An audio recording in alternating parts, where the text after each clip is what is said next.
At 39, he had a $180,000 salary, a $720,000 house, two SUVs in the driveway, and exactly $47 in his bank account. 3 months later, he was sleeping on his sister's couch, blocking calls from 6 different collection agencies. 7 years after that, he was worth $10 million. But here's the part nobody wants to hear. The thing that broke him is probably happening to you right now. This is the story of a man we'll call David.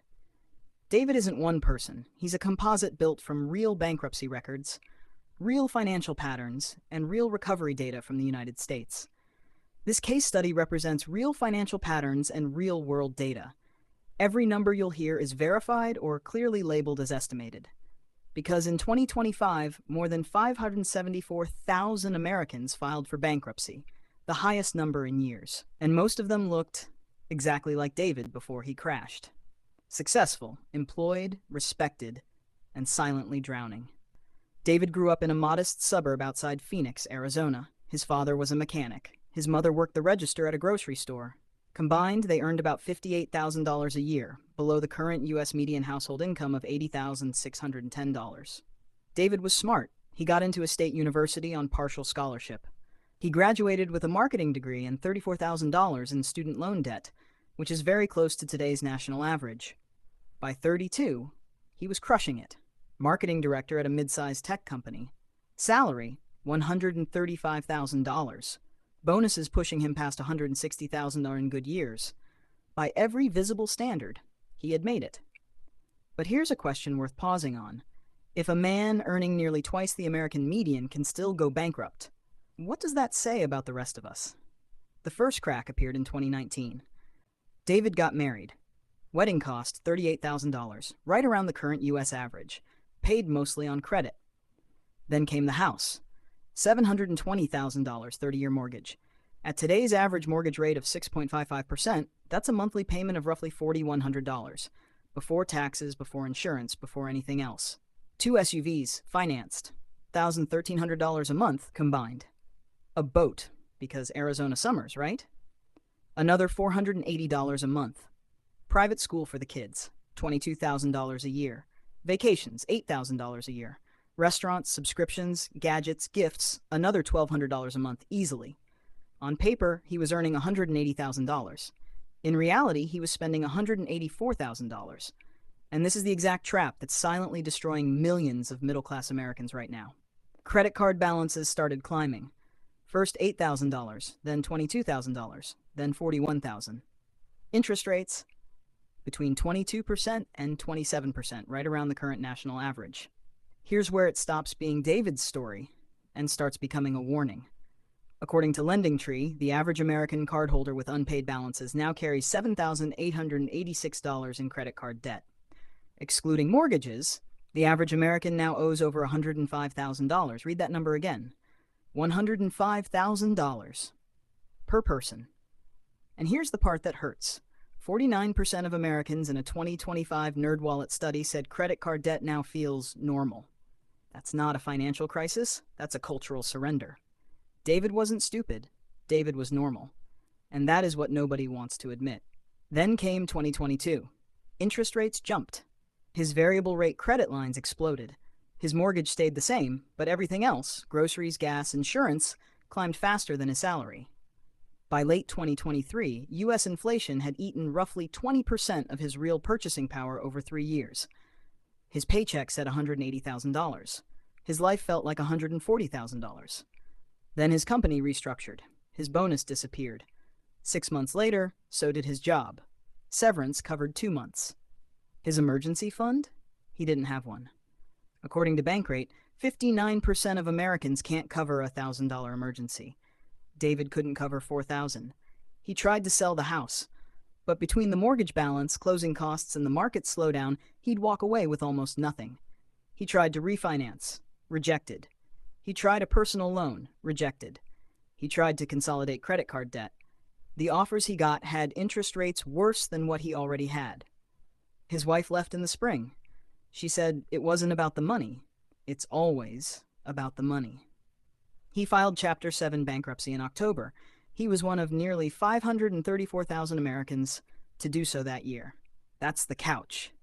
That's the 47 darts. That's where our story didn't start with a big idea. It didn't start with courage. It started with something much smaller and much more uncomfortable. He wrote down every single dollar he'd spent in the last 12 months. Not his budget, not his plan. His reality. It took 9 days, and he saw something he'd been avoiding his whole adult life. He wasn't broke because he didn't earn enough. He was broke because he'd never once decided what enough meant. He took a job 3 tiers below his last role, $62,000 a year, marketing coordinator at a small logistics company. He didn't tell anyone he used to make 3 times that. He kept renting the room from his sister for $400 a month. He drove a used 2012 Honda he bought cash for $6,200. He cooked every meal.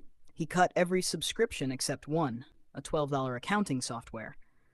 And then, quietly on weekends, he started building something. He noticed something at his day job. Small logistics companies, the ones under $10 million in revenue, were paying $8,010, $15,000 a month to big marketing agencies and getting almost nothing back. So he offered to do it himself. 1 client, then 2, then 5. He charged $2,500 a month, half the agency rate, twice the results. Year 1 of the side business, $58,000 in revenue. Year 2, after he quit the job, $190,000. Year 3, $420,000. Year 4, $840,000. All numbers estimated, but well within realistic bootstrapped agency benchmarks. He didn't buy a new car. He didn't move out. He didn't post anything on LinkedIn. He kept adding 1 more small logistics client per quarter. That's it.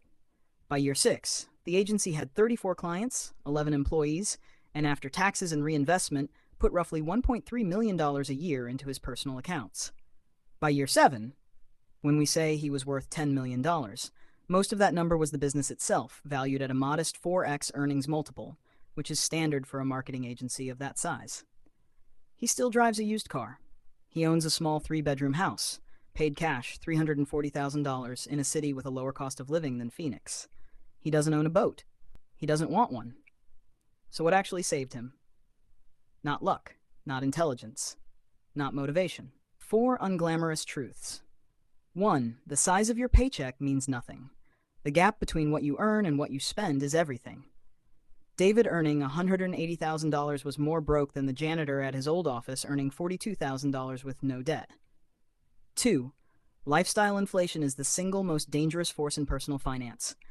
Every raise he got, his lifestyle absorbed it in under 90 days. 3. Bankruptcy is not the end. In the United States, most Chapter 7 filers see their credit scores recover within 3 to 5 years if they change the behavior, not just the balance. 4. Boring wins. He didn't day trade. He didn't buy crypto. He didn't launch an AI startup. He sold basic marketing to boring logistics companies for 7 years. Now here's the part I want you to sit with. Not for the algorithm, for you.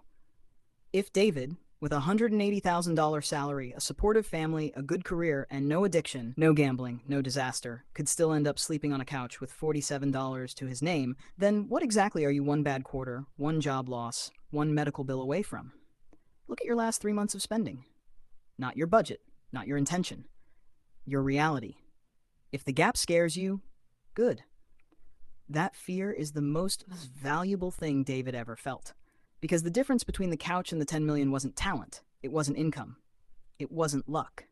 It was the day he stopped pretending. So are you ready to stop pretending too? If this story hit somewhere it shouldn't have, the next video I made is about the exact 90-day plan David used before the money ever came in. I'll see you there.